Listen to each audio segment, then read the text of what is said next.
Well, I got the manifold off, and right here cracked, so I drilled that out. I'll braze that. There was another crack. There was another one.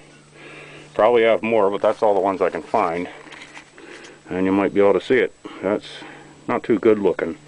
The exhaust gas was just blowing past that, and they must have ran it for a while that way. Now this here looks like a crack, but I don't know. I really think it's just delaminating or something. I don't know. But I was picking at it, and this big, just looks like one big scale on there or something. But anyhow, hold a straight edge over there. You can see it's pretty bad.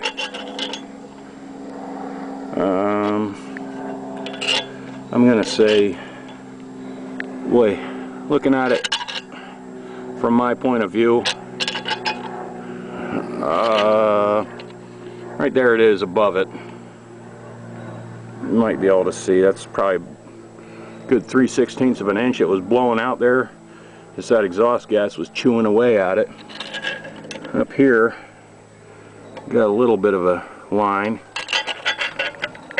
but it should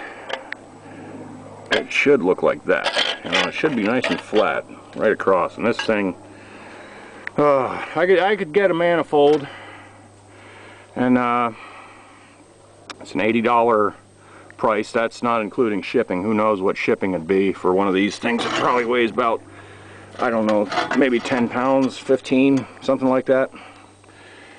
So I imagine it'd be about 130 by the time it got to my door. So what I'm going to do is just braze this up, build it up with braze these cracks, and see if I can get it planed. If I can't, I'll file it down. So the busted off bolt in there, I took and I made myself a transfer punch. And what that's going to do, I can bolt this manifold up. Oh, it is a pretty good fit in there, isn't it? Hang on a sec. Alright. Now, there's the punch in the hole.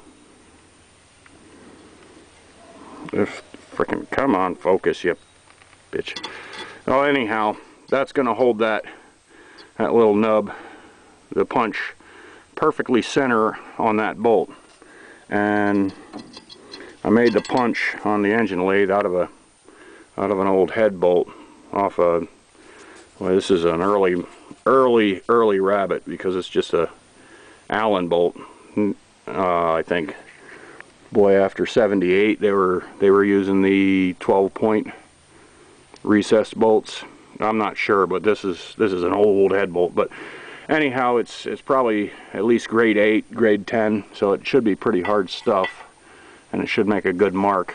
But I'll bolt the manifold back up to the engine just using the bolts on the ends here, and that'll, as long as it leaves any kind of a mark, I can follow that up with a regular punch. You know, that'll give me a good guide. That'll be centered perfectly on that hole. Whether it's centered perfectly on the bolt, I don't know, but it won't be off by much, if any.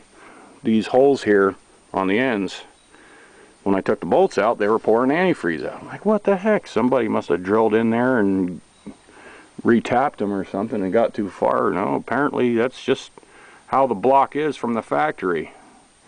I don't know, but it seems kind of strange. But I guess you shouldn't be using bolts on these anyhow, at least these parts. You should have studs in there with some pipe dope or some kind of good high temperature sealant, and leave them set for a few days before you even bolt your manifold up. Leave the stuff set up good, then you bolt your manifold up, and as it cycles, you know, heat cycles, hot and cold, it'll hopefully won't leak. And if they're not leaking, don't mess with them if you can help it. But if they are, that's, if you got a 318 or 360, I believe, if you seem to have antifreeze leaking down your exhaust manifolds, that is a good case that it might be that. I found an easy out in the shop, busted bolt extractor, and I thought about that, but any of you guys that know, you know how that ends up. You end up with a busted off easy out stuck inside the bolt, and those damn things are hard. I might actually grind that down into a point and make a nice center punch out of that. That way I'm not ever tempted to use that thing. I mean, it might just go. Dang, man, if it didn't go and it snapped off in there, I'd be pretty upset about that. All right, that's it. Thanks for watching.